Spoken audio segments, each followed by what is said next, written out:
What happens if you let an electrical engineering master student design a distortion pedal?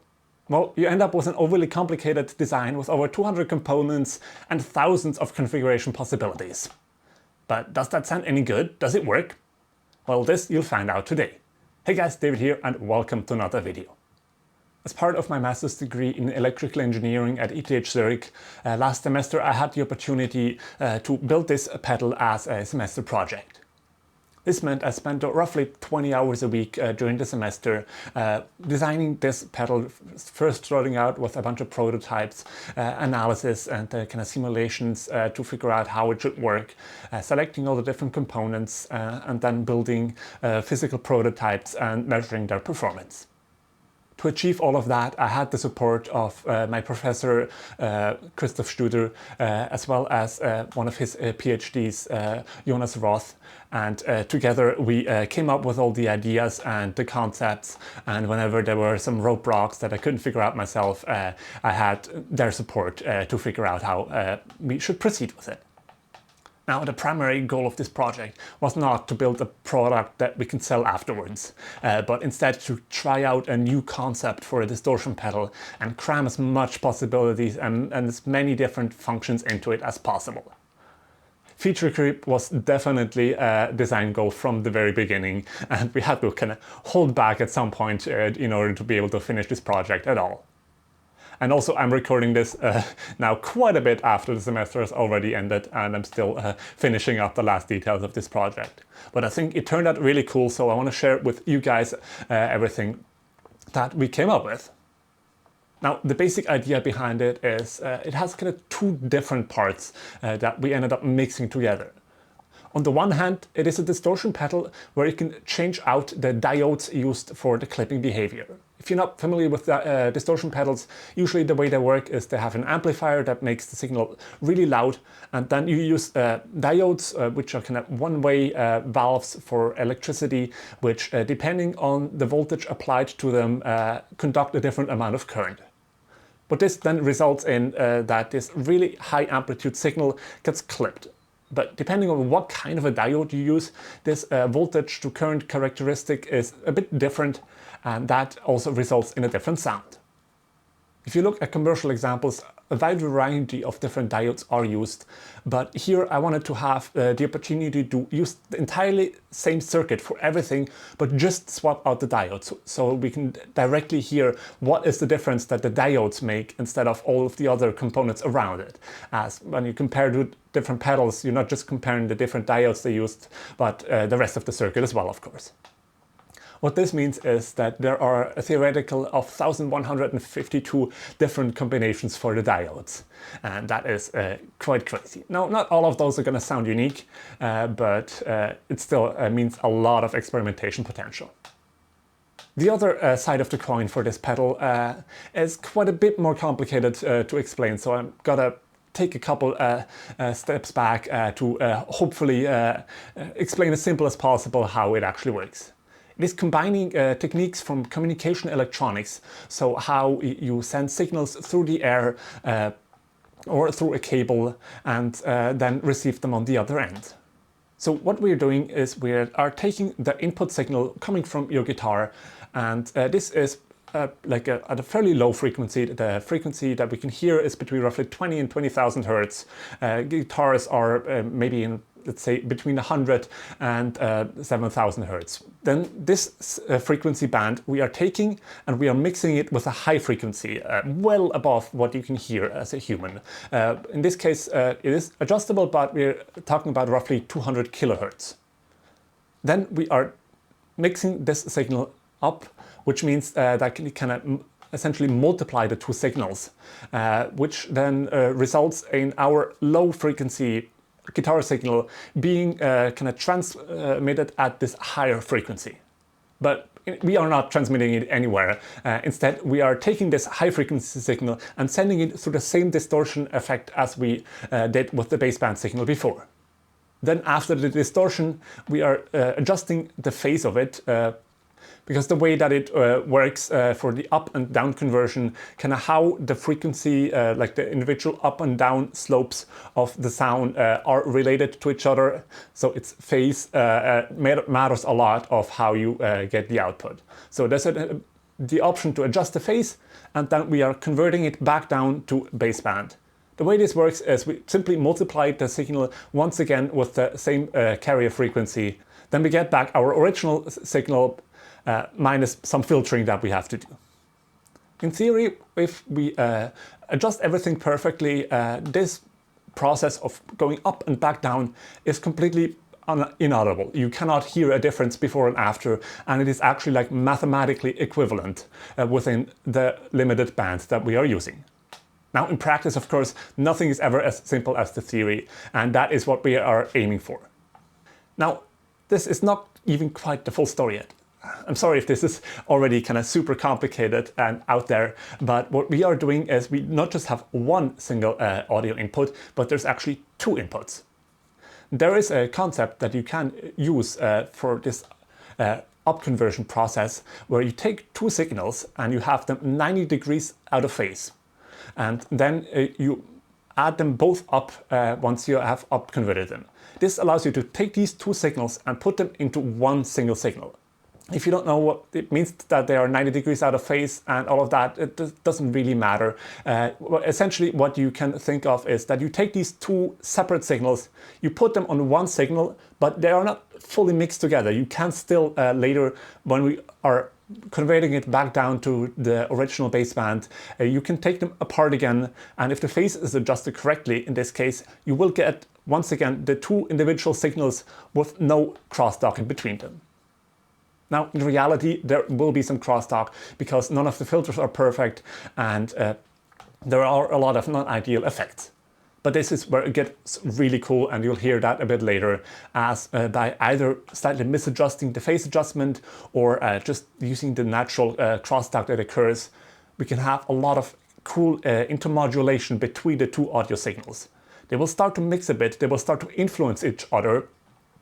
And you could have, for example, on one of them a very low frequency signal and your guitar signal on the other side, and then you can get something like a tremolo effect, just because the low frequency signal on one of the channels is influencing the other one and will maybe create some volume swells. Now this process that we are using here is also called IQ modulation, and it is kind of the underlying principle and the basic of how all of the modern communication standards are able to achieve such high data throughput. So it's really cool to kind of combine this nerdy mathematical concept with something like guitar signals, which are quite simple and basic, but we can use this concept to create something that is quite unique and cool to play around with. Now, if you thought this explanation was complicated and that this would probably be really complicated to put into an analog circuit, well, on the one hand, it's not that bad, but it also, you are right. We ended up with over 200 components and a whole bunch of different amplifiers and different things going on. So for a distortion pedal, this is definitely very, very complicated. And you can also see that in the power draw, which is a lot higher than for a regular distortion pedal.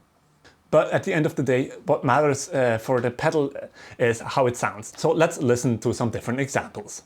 So to start out, I'm going to just show you how the clean tone sounds. I'm coming out of this Dark Art Guitars Alchemist guitar with my own passive, like high output pickup. That is going through the pedal. Right now it's in bypass mode, so it's connected directly through. It's a true bypass going into the audio interface of my computer. And then I'm using a clean sound in the Archetype Nolly plugin just to essentially give the cap simulation so that it actually sounds like a guitar amplifier and not just like the clean signal coming out. So this sounds like this. And I'll be playing the same riff from Arch Enemy for this little demo here so that you can compare it, or at least I'll attempt to play the same riff. I've not been playing guitar very much lately. I've been spending too much time building guitars, so please forgive for my slightly rusty guitar playing.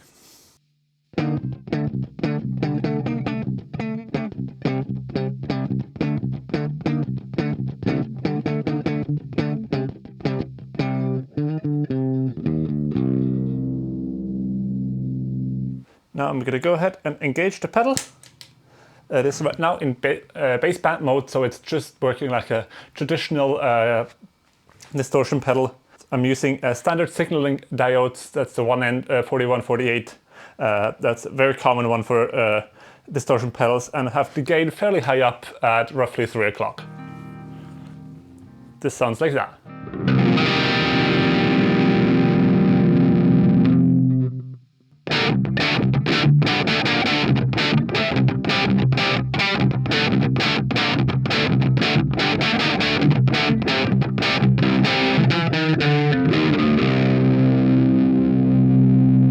So now I've activated number 1 position, which is a old school germanium diode.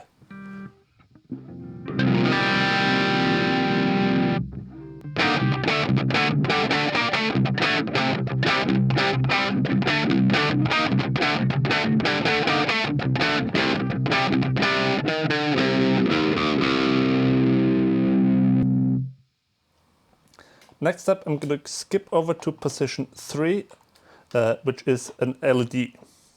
You should also be able to see the LED itself light up here.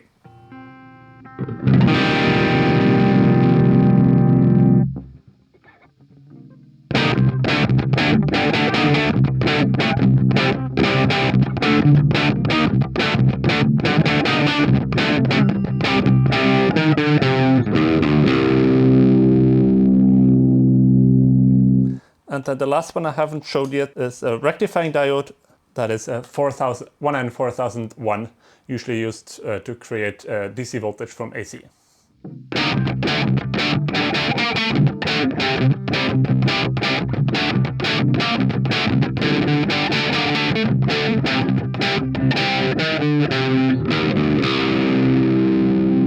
As you can hear, all of these diodes sound quite a bit different. They all have their unique characteristics. Some of them have a bit more high end, some of them a bit more bottom end, a bit more distortion, a bit less.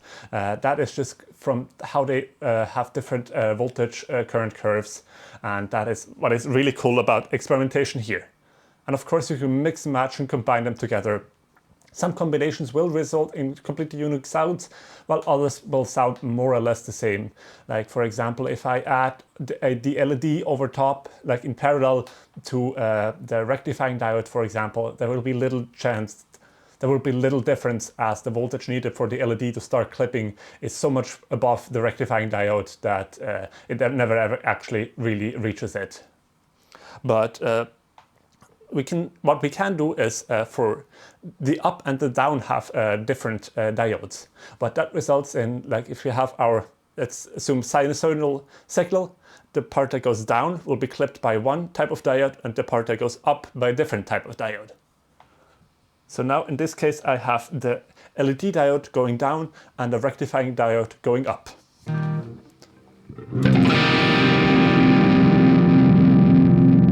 You can also see that only one of the diodes now is lining up.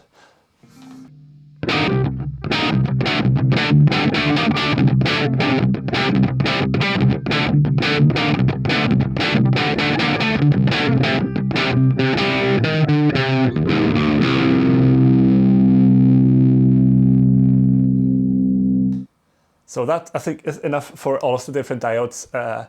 This video is going to get really long otherwise, and I might have already cut out a bunch of this. But let's go back to just the LED for now. I will play you one quick sample again, and then we will go and see how this sounds like in Passband.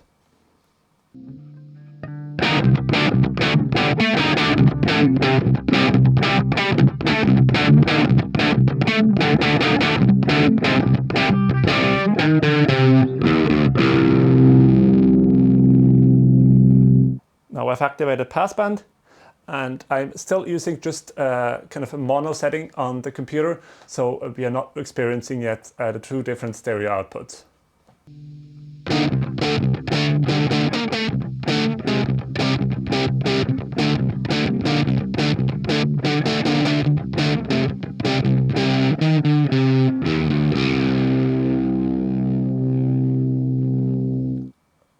while these two sound similar, you can probably actually hear a difference.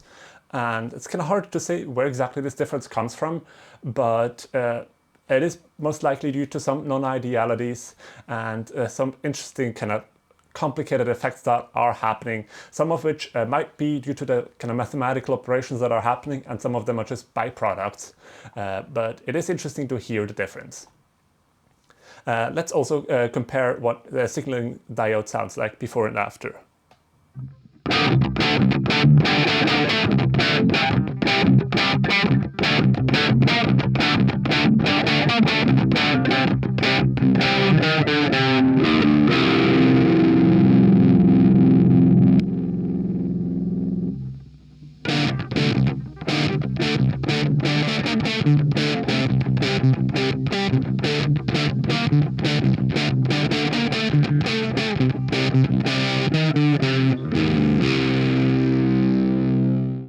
Quick editor's note here. I noticed that the section I recorded later with another guitar that has different pickups sounded quite different to what I just showed you here. So for completeness sake, I'm going to include one more comparison between baseband and passband in mono, so you can hear a bit more of a complete picture. So enjoy.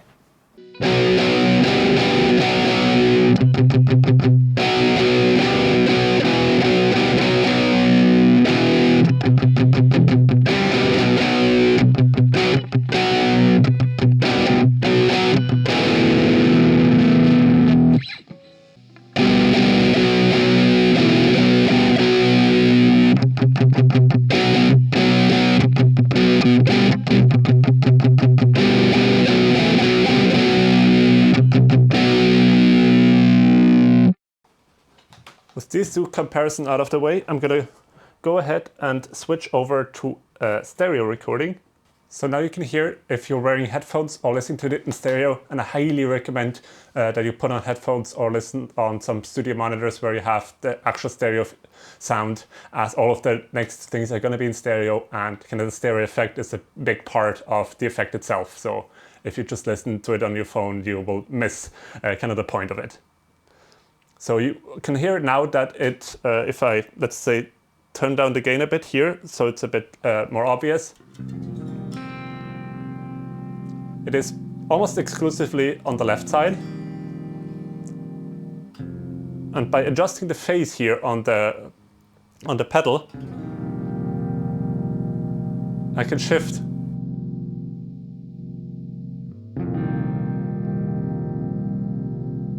where the sound is essentially coming from.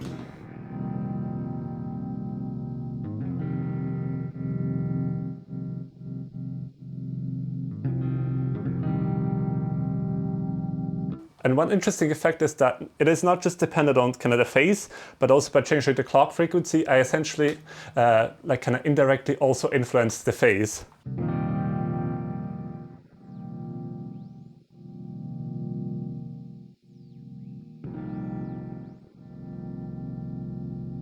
And you might have also been able to hear some like little squeaking, that's just some kind of side effects from changing the frequency. Now, not just is the phase kind of dependent on the frequency and the phase that I can adjust here, but also on the amplitude of the input level. Now, this is not intentional, but this is just kind of a side effect of how the circuit is implemented and how amplifiers can have different like kind of phase responses depending on the amplitude. So if I play something that is very loud or adjust the gain very high, then you will start to hear that it is not just on one side, for example, but start to kind of switch over into stereo.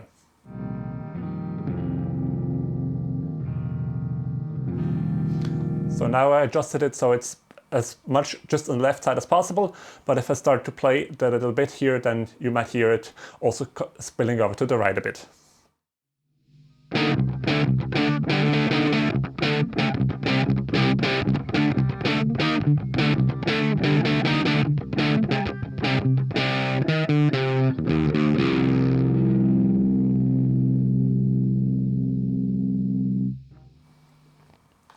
So that is kind of a cool effect, and Now I still only have one input connected.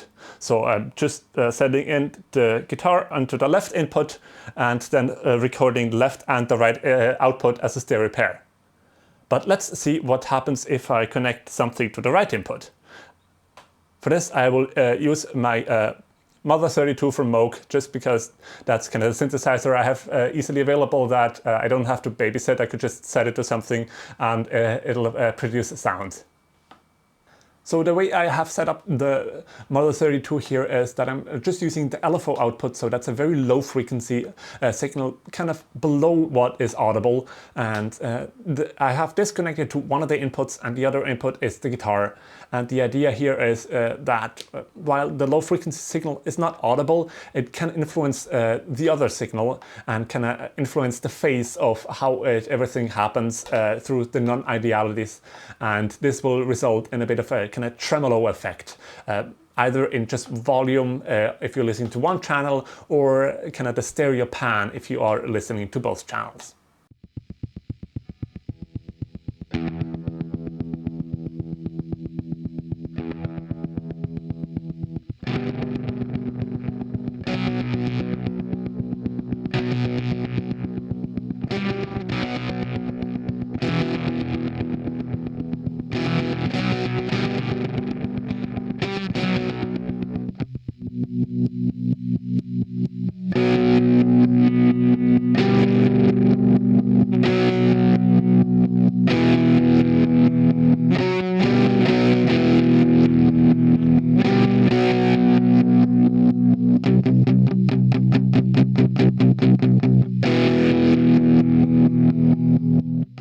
And of course, we can also put two signals in the kind of audible range into the two different inputs. And we can use this essentially as a very fancy kind of interesting mixer. So here I just have this very simple repeating melody from the Moog, and this is going to one input, and on the other input I'm playing on the guitar.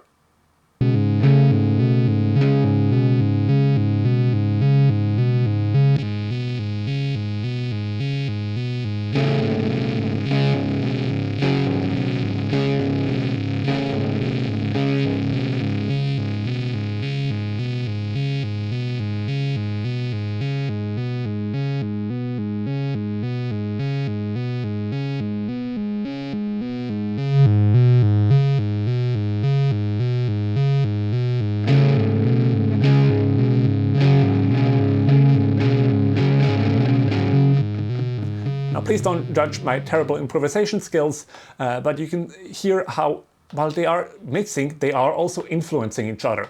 So if there is a kind of a beat on the synthesizer, this does influence how the guitar signal sounds. So it acts different than just a regular mixer and a distortion pedal.